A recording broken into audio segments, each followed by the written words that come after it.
L'amour d'une mère peut-il dépasser les frontières de l'espèce? Voici Princess, une chatte de maison de près de 7 kilos, qui venait tout juste de mettre bas. Mais elle n'a pas seulement élevé ses propres petits, elle a immédiatement adopté 2 bébés lynx orphelins que leur propriétaire a baptisés Smokey et Bandy.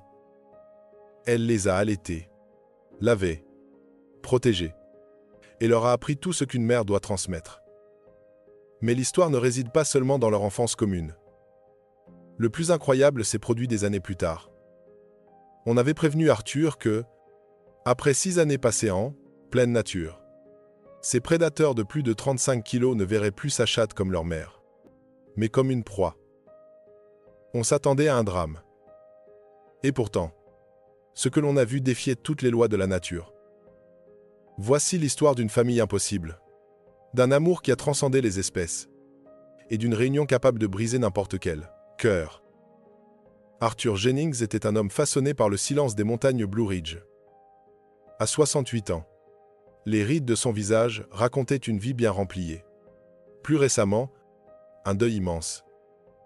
Son épouse Eleanor avait été la voix de sa vie. La mélodie qui remplissait leur petite maison près d'Asheville, en Caroline du Nord.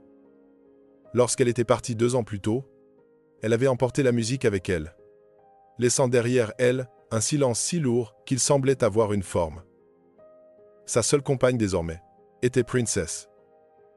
Princess était une créature magnifique et presque comiquement extravagante, une chatte rousse d'environ 7 kilos, avec une queue en panache et une collerette de petit lion. Elle avait été l'ombre d'Eleanor. Elle était maintenant celle d'Arthur. Exigeante, royale et d'une affection profonde. Elle incarnait un mélange déroutant de grâce et de caprice. Et, pour la plus grande perplexité d'Arthur, elle était très enceinte. Pour échapper à l'immobilité écrasante de la maison, Arthur prenait la route. Il montait les chemins sinueux de la forêt nationale de Pisgah, où les montagnes anciennes apaisaient son esprit. Il garait son vieux pick-up Ford, préparait son matériel, et marchait jusqu'à ce que le bruit de la route disparaisse, remplacé par le froissement des feuilles de carrier et le craquement de quelques brindilles. C'est au cours de l'une de ces sorties, à la toute fin du printemps, que le silence se brisa. La journée était d'une clarté éblouissante, ce bleu vif qui n'apparaît qu'après une nuit de pluie battante. L'air, purifié, était frais. Le soleil projetait des ombres nettes et chaudes à travers les hickories.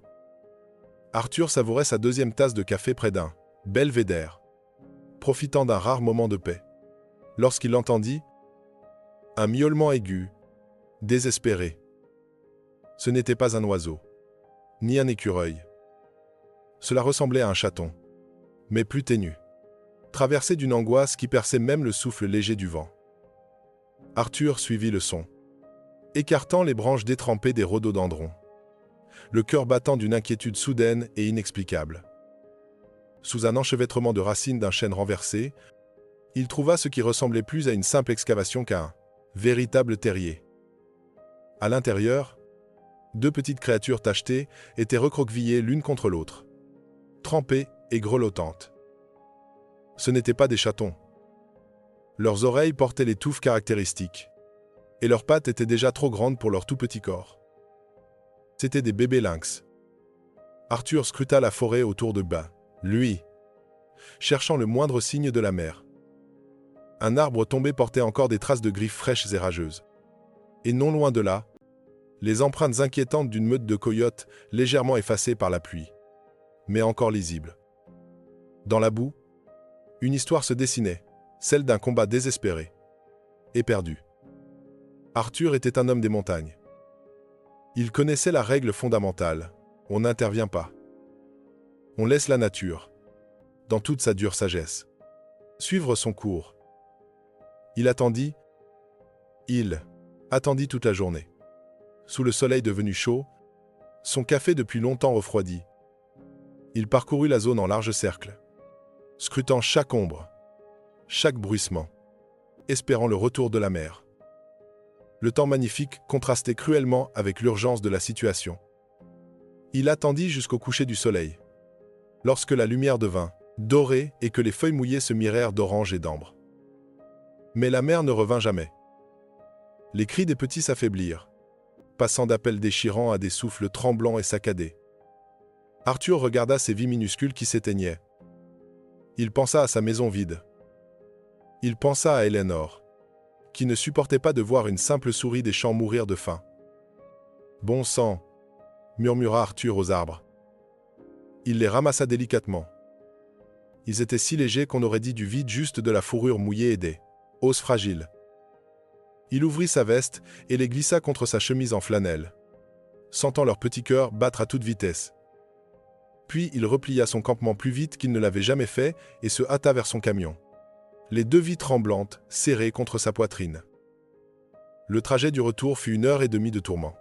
« Tu es vraiment un vieil idiot. Arthur. » marmonnait-il. « Qu'allais-tu faire? Bon sang. » Avec 2 bébés lynx, lorsqu'il poussa enfin la porte de la maison, ce fut pour découvrir un chaos total. En son absence, Princesse avait mis bas dans la boîte en flanelle qu'Eleanor avait préparée pour elle. La grande chatrousse veillait sur 3 petites créatures gigotantes, 2 tigrés et un minuscule chaton orange qui lui ressemblait comme 2 gouttes d'eau. Princesse leva les yeux vers Arthur et laissa échapper un ronronnement bas et profond, les paupières mi-closes dans une béatitude maternelle. Les 2 lynx contre sa poitrine poussèrent un petit cri, affaibli. Princesse ouvrit brusquement les yeux. Son ronronnement s'interrompit. Elle fixa Arthur, puis le renflement mouvant de sa veste. « Doucement, ma fille ?» souffla Arthur, les mains tremblantes. Il eut alors une idée à la fois folle et terrible. Il avait déjà essayé de nourrir des chatons abandonnés au biberon, un enfer de petites griffes et de bouches capricieuses. Ces 2 bébés-là dépérissaient. Il n'avait pas le temps d'attendre qu'ils trouvent la bonne formule lactée. Il déposa les 2 lynx sur une vieille serviette, au sol. Ils ne bougèrent pas, se contentant de frissonner. Il amena la nourriture et l'eau de Princesse près de sa boîte, la caressa, lui murmura des excuses. Puis, retenant son souffle, il prit l'un des 2 bébés. Il était minuscule, les yeux toujours scellés. Arthur l'approcha du bord de la boîte de mise. Bas. Princesse se raidit. Elle se mit en position d'attaque, sa queue flagellant l'air. Un grondement sourd monta dans sa gorge. Elle était une chatte, un prédateur. Et ces 2 petits-là n'avaient pas l'odeur qu'il fallait. Ils sentaient la forêt, la pluie et la sauvagerie. « S'il te plaît, Princess » implora Arthur, la voix brisée. « Ce sont juste des bébés. Ils sont en train de mourir. » Le petit lynx, sentant la chaleur des chatons de Princesse, poussa un miaulement minuscule et tremblant. Le grondement de Princesse changea. Il s'adoucit confusion, hésitation, instinct. Il venait d'entendre un appel de détresse. Et son corps tout entier, saturé d'hormones maternelles, réagissait. Elle fixa le petit. Elle fixa Arthur. Puis elle émit un léger souffle interrogatif. Elle se pencha, renifla la petite créature tachetée et grelottante. Elle la poussa délicatement du museau. Alors Arthur, presque sans respirer, posa doucement le bébé dans la boîte. Princesse observa le petit lynx pendant une seconde qui sembla durer une éternité. Puis, avec un soupir tellement humain qu'Arthur en fut déstabilisé, elle avança une patte massive, gantée de blanc, accrocha délicatement le bébé et le ramena contre son ventre. Elle se mit à le lécher avec une vigueur déterminée, un bain complet, rude mais salvateur. Elle le lécha jusqu'à ce que ses tremblements cessent. Puis, guidé par l'instinct, le petit se blottit contre elle et trouva une tétine. Arthur sentit ses genoux se dérober. Il récupéra le second bébé lynx, le plaça lui aussi dans la boîte, et observa le miracle se répéter. Princesse l'adopta sans hésiter, le poussant avec douceur jusqu'à sa portée. En moins de 5 minutes, 5 petits étaient en file indienne, 2 chatons tigrés minuscules, un petit orange et 2 bébés lynx tachetés, aux oreilles touffues, aussi étranges que fragiles. Princesse, La grande souveraine rousse de la maison était étendue sur le flanc, ronronnant comme un moteur puissant, tout en lavant la tête d'un bébé lynx. « Arthur, vous êtes complètement fou. » Le docteur Miller, le vétérinaire de la ville, se tenait dans le salon, les bras croisés. « Je suis légalement tenu de vous dire d'appeler les ressources phoniques. C'est une terrible idée. Ce sont des animaux sauvages. Que se passera-t-il lorsqu'ils ne seront plus des bébés, quand ils comprendront que vos autres chats ne sont pas des frères, mais des proies? Regardez-les, » répondit simplement Arthur. Le docteur regarda. C'était 3 semaines plus tard. Au milieu du salon, Princesse était allongée sur le dos, l'air épuisé mais comblé. Ses 3 chatons bondissaient sur sa queue. Les 2 lynx, désormais baptisés Smokey et Bandit, étaient déjà 2 fois plus grands que leurs frères adoptifs et se livraient à un combat maladroit mais hilarant. Alors qu'ils observaient, Bandit se montra un peu trop brutal, frappant le petit chaton orange avec ses pattes, disproportionnées. Sans même relever la tête, Princesse allongea une patte et administra à Bandit une tape si rapide qu'elle en devint floue à l'œil nu. Ce n'était pas violent, mais ferme. Bandit poussa un cri surpris et recula immédiatement, la tête baissée en signe de soumission. Princesse l'attrapa alors, le ramena contre elle, et se mit à lui lécher les oreilles avec tant d'énergie qu'il en perdit l'équilibre. Le docteur Miller resta bouche bée. « Eh bien ça », finit-il par dire, la main sur le menton. « Elle leur apprend les bonnes manières. Elle est réellement en train de les éduquer. » La petite famille improbable devint rapidement une légende locale. Arthur, homme discret s'il en était, se retrouva soudain au centre de l'attention. Les bébés lynx étaient un phénomène. Et plus ils grandissaient, plus la différence de taille devenait comique. Puis, inquiétante. À 6 mois, Smokey et Bandit pesaient déjà près de 14 kilos chacun, de véritables blocs de muscles, tandis que leurs frères et sœurs domestiques atteignaient à peine 3 kilos. Ils dépassaient largement leur mère adoptive. Et pourtant, la hiérarchie ne fut jamais remise en question. Princesse était, et resterait toujours, la matriarche. Elle leur avait enseigné les règles de la maison. Règle numéro 1, pas de griffes sur les meubles. Une règle qu'elle appliquait aux lynx plus strictement qu'à ses propres chatons. Règle numéro 2, les combats doivent rester doux. Règle numéro 3, tout le monde est toiletté, qu'on aime ça ou non. Le rituel le plus étrange et le plus touchant était le jeu de chasse. Princesse rôdait lentement dans le salon, traquant ses chatons avec patience avant de bondir joyeusement sur eux. Elle tenta la même chose avec Smokey et Bandit. Les 2 lynx, chasseurs nés, furent déconcertés. Ce n'était pas ainsi qu'on chassait. Alors ils lui apprirent leur version. Ils se cachaient derrière le canapé, leur pelage tacheté se fondant parfaitement dans les ombres. Puis ils l'attaquaient en embuscade. Mais l'instinct meurtrier qui aurait dû être vif chez eux avait été adouci par les soins maternels de Princesse. Leurs embuscades étaient maladroites. Leurs bonds se terminaient en pattes douces. Ils traitaient leur mère comme un lynx de leur propre portée.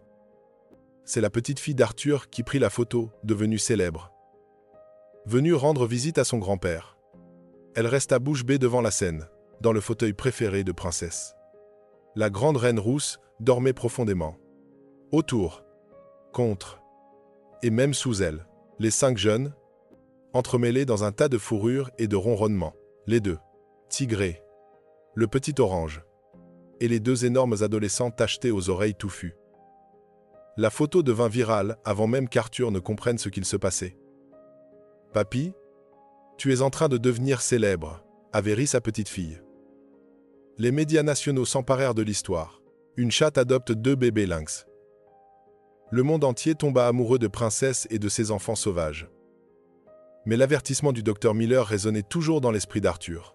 Que se passera-t-il lorsqu'ils ne seront plus des bébés? À 1 an, Smokey et Bandit pesaient déjà plus de 23 kilos chacun.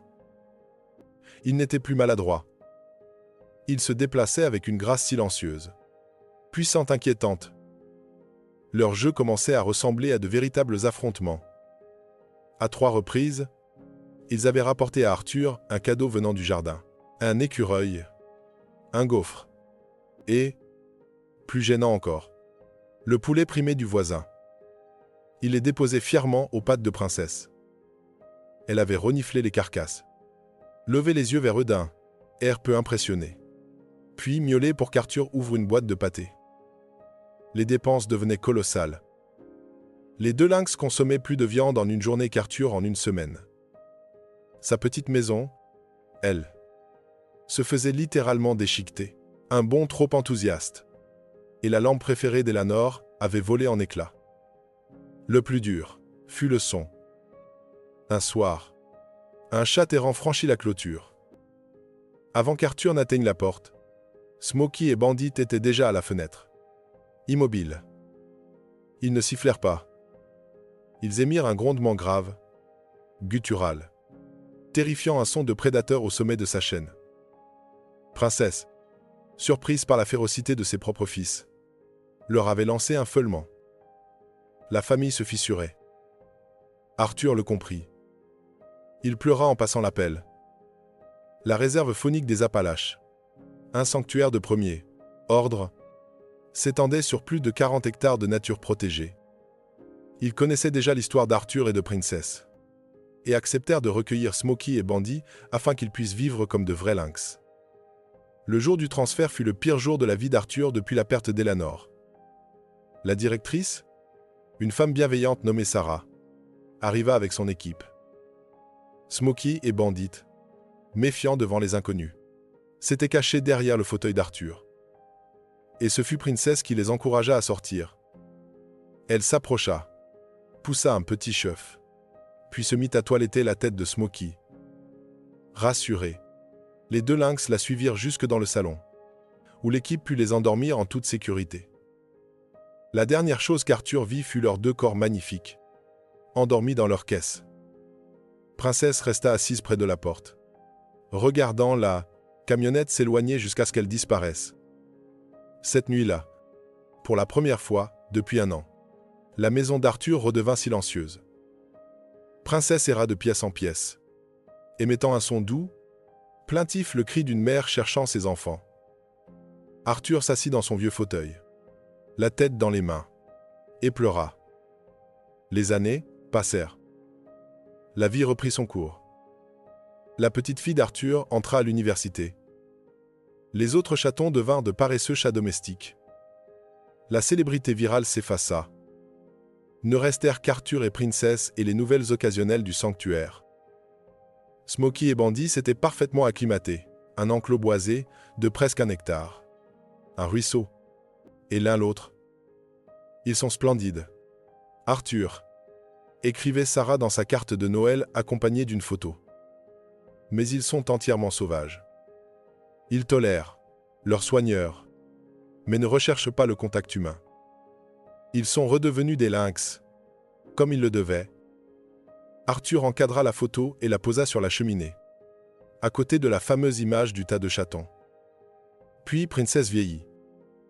La cruauté de la nature était là, une affection si grande, si pure, enfermée dans un corps qui ne durerait jamais assez longtemps. Elle avait 6 ans. Le vétérinaire parla d'insuffisance rénale du long adieu. Arthur fit tout. Perfusion sous-cutanée, régimes spéciaux, couverture chaude. Mais Princesse s'éteignait. Elle ne mangeait presque plus. Elle restait dans un coin du lit d'Arthur, celui qu'elle partageait autrefois avec Eleanor. Son ronronnement, jadis puissant, n'était plus qu'un souffle fragile. Un mardi matin, Arthur la caressait doucement. Il leva les yeux vers la cheminée, vers les 2 photos côte à côte, les petits bébés entassés sur la première, et les adultes majestueux sur la neige dans la seconde. Une idée folle, désespérée, inimaginable lui traversa l'esprit. Il appela le sanctuaire. Sarah, c'est Arthur Jennings. J'ai une. Je sais, ça paraît insensé, mais j'ai une requête. Une dernière volonté, si on peut dire. Pas pour moi. Pour Princess. Sarah l'accueillit à l'entrée privée du sanctuaire. un mélange de compassion et de prudence dans le regard. « Arthur, je veux bien vous laisser visiter. Mais vous devez comprendre. Cela fait 6 ans. Ils ne vous reconnaîtront pas. Et ce sont des prédateurs de plus de 35 kilos. Ils pourraient voir Princess comme une menace. Ou pire. Elle est en train de mourir. »« Sarah, » répondit Arthur d'une voix brisée. Dans le sac de transport, Princess n'était plus qu'un petit corps fragile, emmitouflé sur une bouillotte. Elle n'a pas ronronné depuis une semaine. Laissez-la voir ces garçons. Sarah finit par accepter. Nous irons sur la plateforme d'observation, au-dessus de leur enclos. Vous ne pouvez évidemment pas entrer, mais vous pourrez les voir d'en haut. Ils prirent le camion d'Arthur et montèrent les marches en bois de la plateforme, 20 pieds au-dessus de l'enclos, protégé par un grillage solide mais ouvert. Sarah émit un léger sifflement. À cette heure, ils sont généralement près du ruisseau. 2 silhouettes tachetées émergèrent des arbres. Magnifiques. Sauvages. Leurs mouvements étaient fluides. Leurs yeux ambrés froids et perçants. Ils regardèrent la plateforme. Ils virent Sarah indifférent. Ils virent Arthur rien. Aucune reconnaissance. Juste un regard neutre. Évaluateur. Arthur sentit son cœur se serrer. Sarah avait raison. C'était une idée stupide. Il ouvrit le sac. Princess était réveillée. Mais à peine. Il la prit dans ses bras. « Ça va aller, ma vieille. Ils sont là. Tes garçons sont là. Ils ont tellement grandi. » Princess leva faiblement la tête. Elle ne voyait pas les lynx au loin. Mais elle sentit l'air, la terre, la forêt. Elle poussa un petit chef si faible qu'il se perdit presque dans le vent. Mais 50 mètres plus bas, 2 paires d'oreilles se dressèrent d'un coup. L'indifférence disparut, remplacée par une tension électrique, bouleversante. Smokey poussa un cri aigu, un son de bébé lynx. Impossible chez un adulte. Puis, l'impensable arriva. Ils coururent. Pas en traquant, pas en marchant. Ils galopèrent à travers l'enclos, soulevant la terre. Ils atteignirent la clôture en quelques secondes, se dressant sur leurs pattes arrière, poussant des petits cris désespérés. Ce n'étaient pas des rugissements. C'étaient des appels de bébé, les mêmes qu'ils faisaient 6 ans plus tôt. Sarah porta une main à sa bouche. Arthur tomba à genoux, tremblant, en larmes. Il tendit Princess vers la clôture. Elle entendit leur voix. Elle sut. Et Princess, qui n'avait pas ronronné depuis une semaine, recommença à vibrer un ronronnement faible, brisé, mais bien réel. Les 2 lynx frottèrent leur tête contre le grillage, tentant de s'approcher, pleurant comme des enfants retrouvant leur mère. Sarah murmura, plus bas. Rapprochez-la de la clôture. Arthur descendit de la plateforme. Les lynx étaient fous d'émotion. À travers les mailles, Bandit passa doucement son nez, toucha la petite tête affaiblie de Princess, inspira profondément comme pour mémoriser son odeur. Princess ferma les yeux, ronronnant, et ses 2 enfants sauvages pleuraient en silence, leurs yeux ambrés remplis d'une tendresse intacte. Ils restèrent ainsi près d'1 heure. Les lynx couchés contre la clôture, veillant sur elle. Puis le froid arriva. Arthur sut qu'il était temps. On doit y aller, ma fille. Les lynx poussèrent un dernier petit cri plaintif tandis qu'ils s'éloignaient. Princess s'endormit dans le camion, ronronnant encore doucement. Elle s'éteignit 2 jours plus tard, paisiblement, dans son lit, la tête posée sur l'oreiller d'Elanor. La maison d'Arthur redevint silencieuse. Mais ce silence n'était plus vide. Il était rempli de souvenirs d'un amour si puissant qu'il avait défié les espèces, la nature, et même le temps. Arthur devint bénévole au sanctuaire. Il n'avait pas besoin d'être près de Smokey et Bandit. Savoir qu'ils étaient là lui suffisait. Parfois, alors qu'il nettoyait des broussailles près de l'enclos, il venait s'asseoir derrière la clôture. Ils ne criaient pas. Ils ne chitaient pas. Ils étaient redevenus des lynx. Mais ils restaient là, immobiles, leurs yeux ambrés tournés vers le vieil homme, comme s'ils se souvenaient, comme s'ils attendaient, comme s'ils honoraient la petite mère rousse qui leur avait appris que l'amour, dans sa forme la plus pure, et peut être l'instinct le plus sauvage de tous.